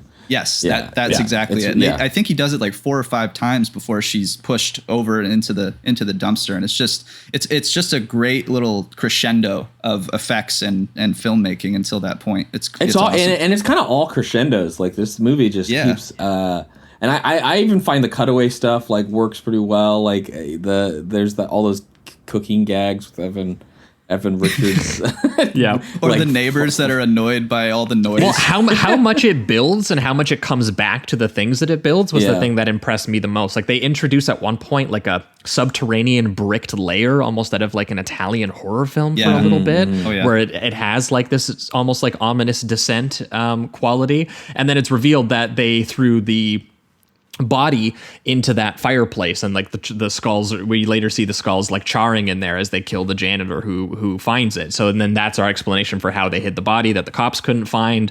And then we get into these asides where like Alec Guinness is in this. Well, that we haven't mentioned that. Yeah, Alec Guinness is in it. Shot 10 years before the movie was filmed. Apparently, the director ran into Alec Guinness and was like, he had already written a draft of Mute Witness.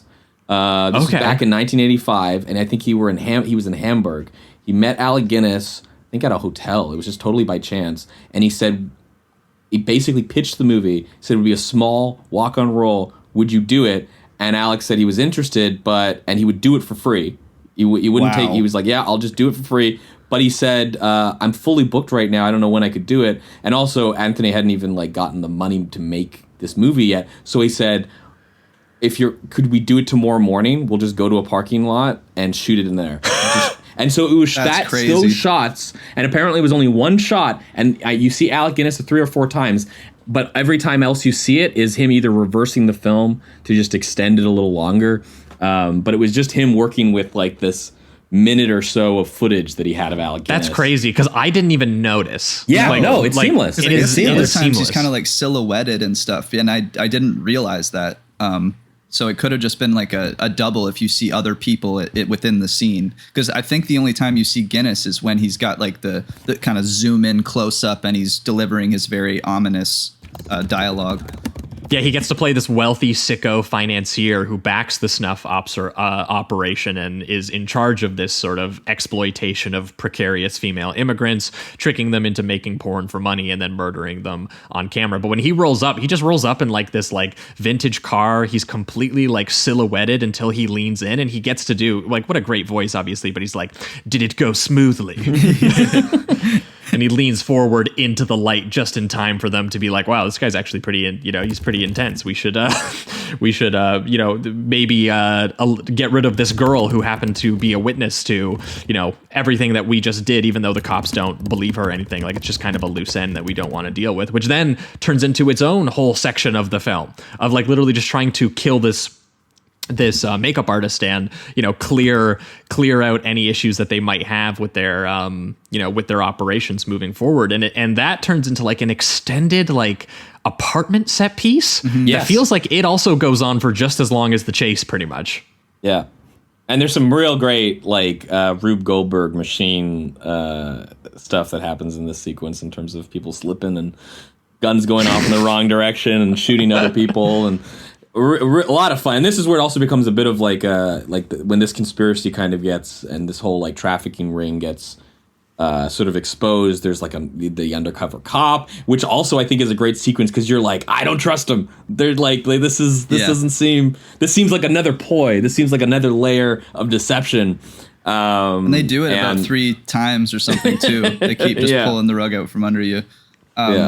At a certain point, I found it like I think the 3rd time I was like, okay, I think he's an undercover cop, but but it really does work throughout because you're already you have so many questions about what's going on and you don't know any of these people, and Billy is completely unaware of them. So there is an obvious like distrust that comes along with that. But yeah, by the 3rd fake out, I felt like I knew what was happening with his character, but it's still very, very good. I liked his character. Well, and again, it works like such a machine through those set pieces, like to like totally just sweep you up in the stuff that you might know is kind of ridiculous anyway. Like you have her in her apartment, she's there's great focus on like the friend on the phone she's trying to talk to using this text to voice device that obviously makes it puts her once again at another disadvantage trying to tell her friends that she's in trouble or call the cops. But then she's also looking at like you get brief sort of subjective moments where she's like looking at the detective's card, or when she's in the bathtub and you get this, the things that she's witnessed are starting to make their way into her mind, and we're getting these sharp, flash cuts of the things, which then turn into the water rolling onto her body and hitting her face and looking like blood drips and everything like that. So again, it's a like ghost of the actress too for like with shot. The bloody hands on the window and everything. Yeah. So like very clearly, she is traumatized partially by what she has seen and how real and how terrified that she was,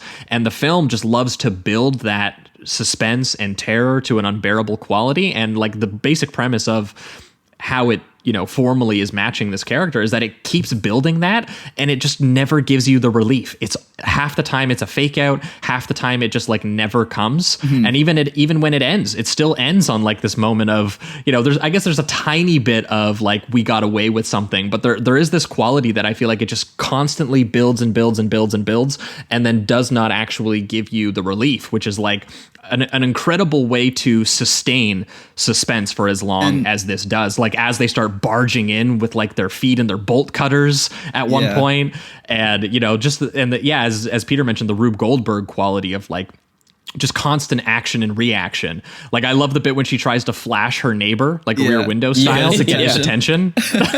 That's a great moment. And I think that's why some of the comedy in this and the slapstick ends up working, because it's just constantly moving. So you're kind of always full of tension. So when there are some more, I don't know if you want to call them lighthearted, but comedic moments with Andy, for instance, I didn't mind them as much. I thought that they were almost like it truly was kind of relieving, just because it's so driven the entire time. You're in suspense and tension. So I didn't find it to undercut too many moments, luckily. No, I find it totally works for the ridiculousness of the situation that they're in, and exactly. how none of these characters really know how to act. Like she's obviously a very resourceful character, and like the way that she escapes the two Russians who are breaking into her apartment.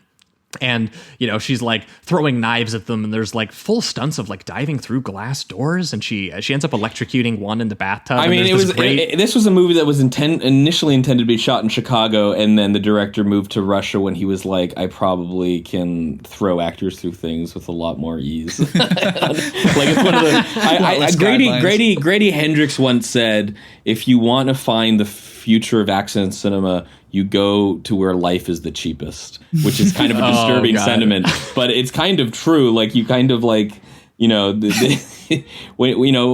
feel like you look to places where there unfortunately maybe aren't as many safety protocols, and people are kind of willing, or maybe naive enough, or maybe impulsive enough to like throw themselves through windows and do these sort of dangerous stunts. And it definitely feels dangerous, like watching the things that they're doing, and like her hiding behind the door as like the blades and the fists are coming right through it, like inches away from her face. And, I love any gag like that. Like I feel like it's one of the reasons I also picked this is I got a slasher film at Midnight Madness this year, John Hyam's Sick, and it is full of gags. I can't wait. It's full of gags like that, where like a character is trying to keep a door shut, and instead of just having the door get like shut and the killer doesn't get through, like you've got the knife coming through, and maybe it's hitting parts of the person as they're trying to keep the door closed. Like those are the secret sauce that a good slasher contains. Yeah, I love how that just keeps escalating too in that moment where he's trying to get through the door. Like he brings chain cutters for the actual chain itself, and then you're like, okay, well this guy's done, and then you just start hearing a drill being powered up, and at first I thought it was a chainsaw, honestly. I'm like, holy shit. But then he just starts drilling through the hole. I did love all of those escalations, and you can hear it as she's trying to make the call. Like again, there's so much like contradiction and chaos in the way that it's layered, some of the sound design and elements of that, just awesome. And I love too how so many of the world that it builds keeps coming back. Like I love throughout this whole sequence, there is a pissed off Russian neighbor right below them who's like, what are they doing up there? Are they having sex? Like, what is that? Like he keeps like every time they make noise, and like we cut to them, like her falling and almost being stabbed, Billy's and him having with a his knife broom fight down below being like, hey, like what are you guys doing up there? And eventually he makes his way all the way up just in time to see two mafia guys dressed as cops who have essentially been executed by her friends, and is like, what have I just seen? Because, at a certain point, she's found herself in like an escalating plot involving like stolen discs with valuable mob information, and dirty cops Russian show up to execute porn. the snuff producers, to like cover it all up. And there's even like violent gags. There's literally a rug pull where her friend just yanks on a rug that one of the Russian cops, who's actually a mafia member, is standing on, and he falls and he shoots his partner through like his chin essentially and up the back of his head. And that's plan. one of my favorite gags in the sequence in the scene, that whole series of events. And I like that it turns into like another gag as well a little bit, and it's effective one, because when the neighbor walks in and sees everything, obviously he kind of freaks out, and then after Andy's like, we should call the cops, we could explain this whole scenario, and Karen, the girlfriend, is like, are you fucking insane? Like, how would we be able to explain this? And as she's saying it, the camera does like a cut and shows the entire room, and you just see like all the chaos, all of the rummage, all the bodies that are laying down bloodied and just got shot in the head. It's a great gag. Yeah. And it eventually climaxes back at the studio where Billy remembers seeing a disc actually knock over in the chaos when she witnessed the murder, because she was kind of trying to run away and she hit a table and, you know, a disc fell off from the table. And so she knows where it is. And, you know, then there's some elements here where, you know, the mob is chasing her. The cops are chasing her. You know, this detective, she's not sure if she can totally trust him and if there's any double crossing about to be done. You get a lot of whiplash in this sequence, I find. Yeah. But it's still built so well, like formally, you still get pretty invested in it. And there's this fantastic moment too where Billy runs out into what is a trap set by the Reaper, set by Alec Guinness, and you know we get this big moment of a slow-mo of her shocked face as you know it's apparent that the detective has kind of lured her out and is actually maybe working with the Reaper, is what you're supposed to think. And he pulls the gun, and I love that you get the shot too, because I mean it makes great use of like scope screen space and blocking and framing and everything like that. But that bit where she, stunned, has kind of realized what's happened, and you just get out of focus in the background the detective bringing the gun down, and you can see his arm moving in the background, and then bam, this massive, you know, her chest exploding with blood everywhere. She gets shot. The Russians are satisfied. They pull away, and then it's once again revealed that it's movie magic, baby. She was rigged with giant squibs. The detective was in on it the whole time. Yeah. Once again, the gnarly death turns into this cute little resourceful, you know, sort of like character twist that they have to it. And how believable it is again, too. Like Karen looking at it is absolutely devastated that her sister is just being blown to smithereens in this moment. Oh yeah, because she convincingly makes like the shocked, terrified face, which is actually earlier when when she's in the pile of film reels, right, in the dumpster. Yeah. And she's trying to signal that this guy isn't actually an innocent bystander trying to help me. He's actually the killer. Oh, I love their communication. Her friend realizes that by the expression she's making on her face, and like how wide-eyed, and she's looking at her like begging her to please stay and realize that something real and dangerous is happening here. And yeah, so she convincingly makes that face during this scene, which convinces all the mobsters who have probably seen real death enough time to know what it looks like. Yep. And yeah, like that's just a great moment.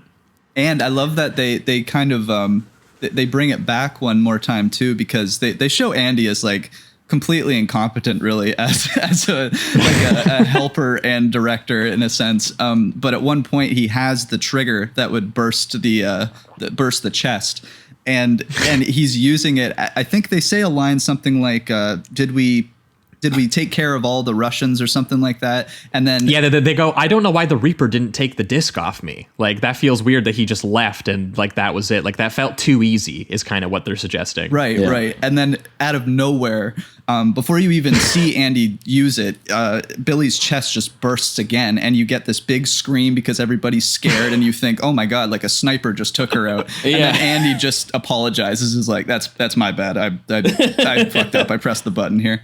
Yeah. But it's still not over. It's still not over. Yes, it's still going. They're getting it. They're, you know, the undercover cop is now getting into the car with one of the corrupt security guards who's bound and gagged, and they're about to drive away. But again, the look of terror on the guard's face is signaling Billy that, like, wait, something's wrong, and she's able to communicate that enough so that the cop can jump out of the car, which had a bomb planted on it, and it explodes. Yep. And she gets, I guess, one moment of kind of relief where it's like, okay, my new cop friend is not dead. The other two in the car are definitely dead. But I'm with my friends, and I guess I'm okay, even though I'm going to be absolutely traumatized for the rest of my life. Yeah. Don't make movies in Moscow. Yeah. Yeah, like that stuff is so self-reflexive, and there's so much whiplash in how, like, who's double crossing and who is using movie magic and who's actually being, like, who's having their body, like, just absolutely ripped to shreds. Yeah. Like, the way that it plays with all of that, and the way that you've been set up to play literally since the opening of the film and the dangerous chase sequence that happens, like, I'm not even completely sure that it all adds up, but there was just this quality where, like, the actual filmmaking mechanics of watching it were nothing short of being a total blast the entire time. Yeah. So I kind of just bought into it, even though I was thinking about it after the fact, and I was like, do I really understand the cop character? Like the detective character? I don't know. It kind of moves fast enough that maybe the movie's full of sandwich moments where you're not really supposed to think about it in the moment. Yeah, you definitely don't think about it watching it. I'll say you're just totally engrossed by the mechanics of how it's working and how it's getting you, to actually buy into so much. And it doesn't feel cheap. Like all of these fake outs, like it sounds like a lot of fake outs, but it doesn't feel like cynical fake outs. They feel like they totally earned this. Every can you tell the difference misunderstanding. between what's real and what's fabricated murder? And, it's totally built into the premise of who the character is, and all of the actual character experiences we've seen too. Like it even has an emotional element when her friend can tell that she's in trouble. They have this connection and way of communicating that no one else does. So like it's very, very well built into the emotional character premise. Yeah, that, character wise, I definitely bought into Karen and Billy as two people that really know how to communicate, are loving towards one another and care. So yeah, the rest Absolutely. are kind of like just built to, like, Andy seems to be built for your entertainment more so than anything. The cop is kind of that like red herring, I guess, in a way. But Billy and Karen, I really did appreciate every single scene they have together, especially that one where it's the initial like, believe me, something is wrong eye contact that they have when the one Russian guy is like holding her down in the dumpster. So I did really like them. I just want to also give a redaction or I got something wrong. Waller is a British filmmaker. He was born in Beirut. Oh, okay. But he was born to British parents, English parents, and he grew up basically all over Europe. Like it sounds like he was in Germany for a while, working in German television, and I think that's kind of how this production got started. And then he was Amsterdam based for a while, which is where he produced Werewolf in London. And then, he did a bunch of DTV stuff after, Werewolf in Paris. He did a bunch of DTV stuff after, and he really hasn't kind of emerged from that well. And I'll admit, I haven't seen The Guilty or 9 Miles Down or any of like his contemporary psychological thrillers. Yeah, me neither. And I know he's working on Bill called Pullman and The Devin Sawa or whatever in The Guilty. I might be interested in that. Yeah. From 2000. But yeah, this guy deserved better. And I think that's the main, both of these films, I think that's the double feature. Both of these films, I think, deserved better. I'd be so curious how long they spent shooting this film. It sounds like it was such an insane production because it was, they had all these, corrupt officials that they were dealing with. They had the mob breathing down their shoulder. There was apparently a diphtheria outbreak on set. Sub 23 degree temperatures, last minute casting changes. Like it just seems like a hell movie. And I wonder if it was like, was it that kind of hellish conditions that gave Anthony the opportunity to rise to the challenge or, to rise above it all? And maybe. Yeah, because you don't know. You would think he wouldn't be doing such complicated, elaborate setups. No, I know. Under circumstances but clearly like that. There was a stubbornness that saw this movie through. It was also financially, it was financed by himself. It was a pure independent film. Produced by him too, yeah. Yeah. Wow. So, I bet they were just shooting for months.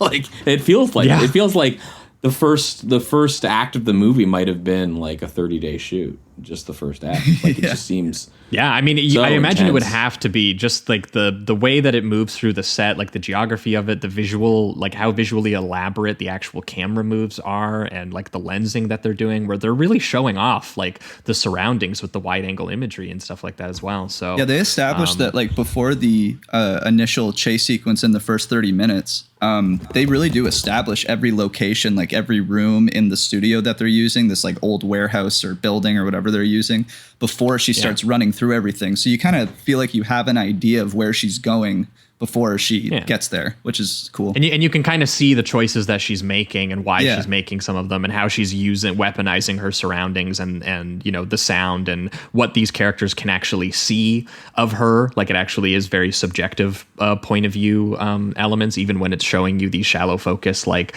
she's just on the edge of the frame, peering around the corner, looking at this guy who might be, who's searching for her at the other end of the hall and stuff. Like it, again, just great sense of space and sound and geography pretty pretty much throughout the entire film, which really, really grounds the, really crazy, silly sort of whiplash level plot elements that they start to develop about halfway through and really lean into in the big climax. But if we're pivoting, I think, towards a reductive rating around here, this was once again a very, very solid 4 for me, and I was very surprised by both of these films, because Mute Witness I had heard of, but I was surprised once again that I just hadn't heard more of it. Like, it's just, there's so many great style moments, we can't even get them to them all, but there's like binocular creep shot stuff. There's a great match cut from a character stabbing the janitor to the meat that they're eating at dinner. Like the way that this moves, it flows so well in the shooting and the cutting that I just couldn't help but be just insanely impressed with this on just a suspense technician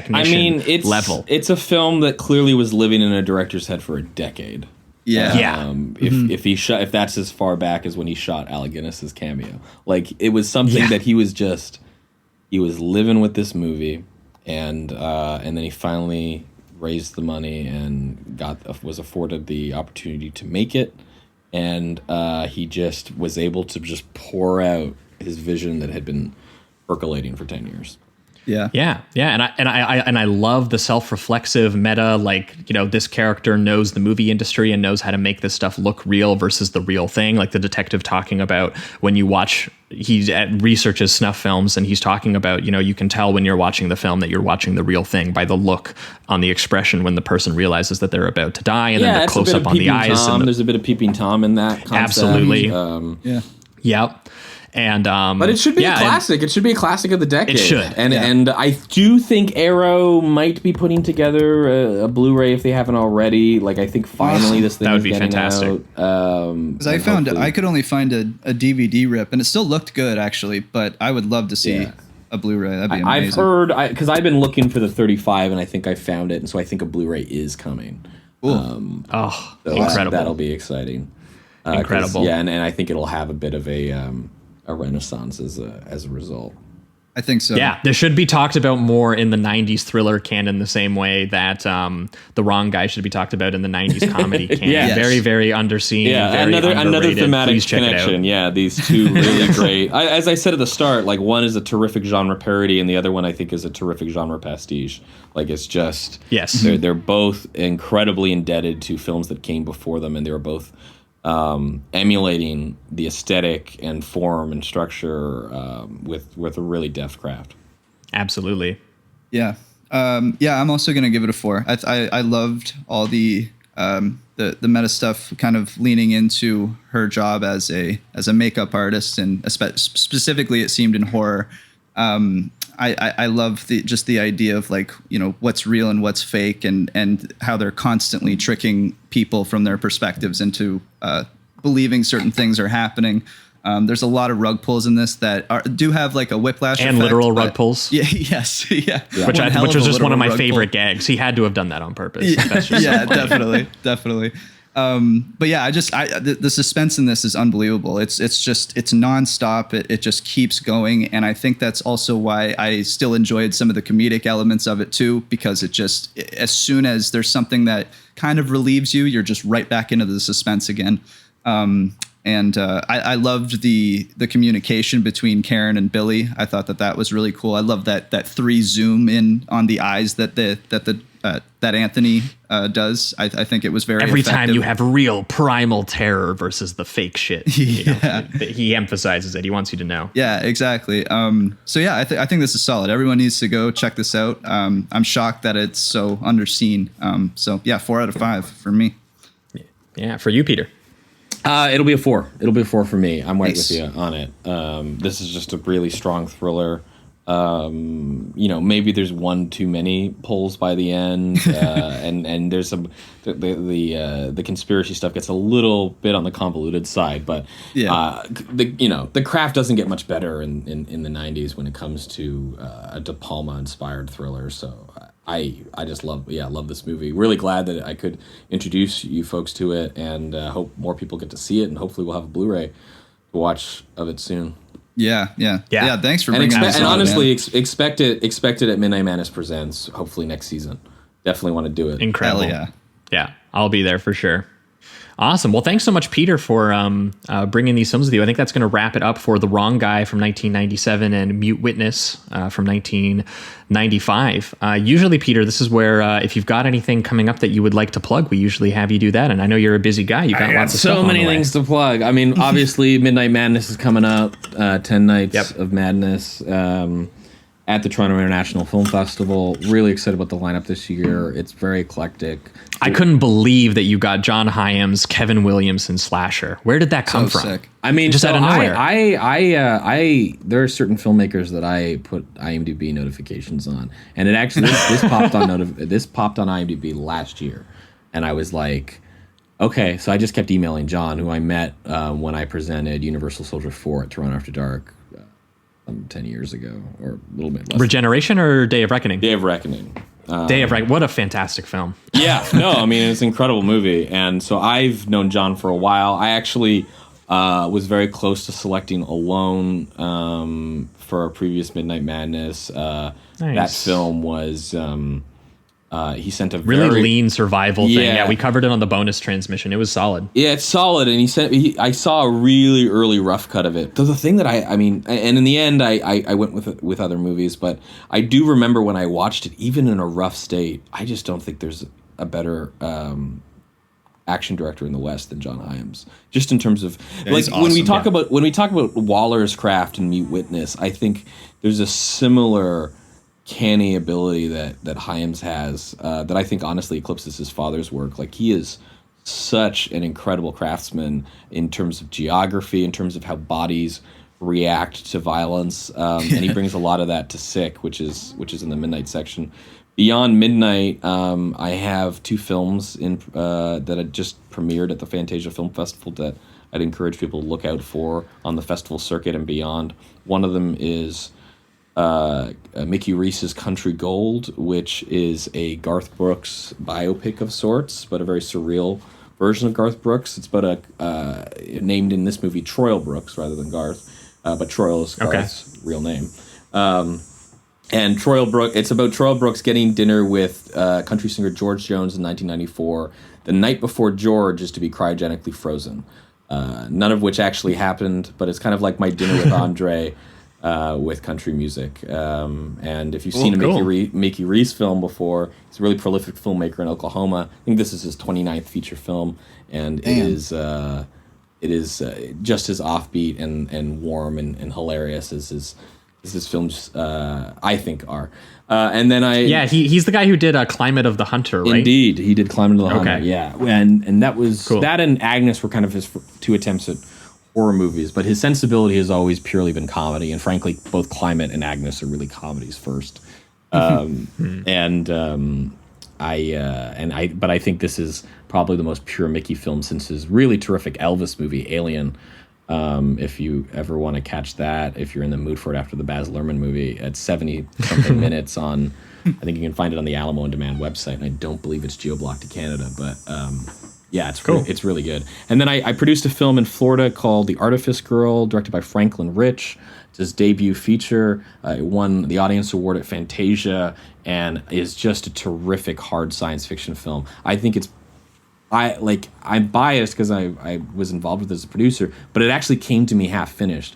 He sent me the first act of the movie that he shot on his own during the pandemic for about $10,000. And I was so impressed with it that I helped him find the rest of the money, get Lance Henriksen in the cast. And nice. Whoa. It's a really terrific science fiction film that I would say is comparable to something like Ex Machina and Primer. And it really feels like the most auspicious science fiction debut I've seen since something like Primer. Like, it's incredibly well written with really terrific performances, and I'm really excited for Franklin's career, and so hopefully that will play Toronto soon, but I believe it'll have a U.S. premiere in the next couple months, so for your U.S. listeners, look out for that one.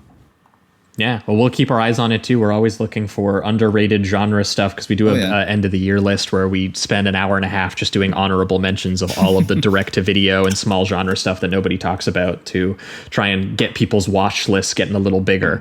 So we will definitely be keeping our eyes on those ones. And for our listeners, we are going to be back in 1 week's time where, as Jamie alluded to, we're going to be doing a little bit of a cyberpunk mode, but that partially one because we're going to be doing Blade Runner. Just unfortunately, every so often we have to hit the heavy hitter. We're 5 years into this show, and somehow we haven't talked about Blade Runner yet. So we are going to be talking about Blade Runner, but it's set up because the week after we're going to be doing an episode on New Rose Hotel and Decoder. Yeah, with two special guests, and I felt like talking about Cyberpunk would be a really good idea to prep us for New Rose Hotel, and to prep us for Decoder, we're going to be pairing the Blade Runner episode with Liquid Sky, which was released by Vinegar Syndrome on Blu-ray, and is a wonderfully strange, low-budget alternative for a kind of sci-fi punk kind of attitude film. And so that's going to be next week over on the Patreon, Blade Runner and Liquid Sky. Patreon.com/Sleazoids podcast if you're interested in that episode. And then in 2 weeks' time, once again, with two special guests joining us, we're going to be talking about New Rose Hotel and Decoder. So look forward to that. Yeah. But that being said, I think that wraps it up for everything this week. Thanks so much for listening, and keep it sleazy. Keep it sleazy.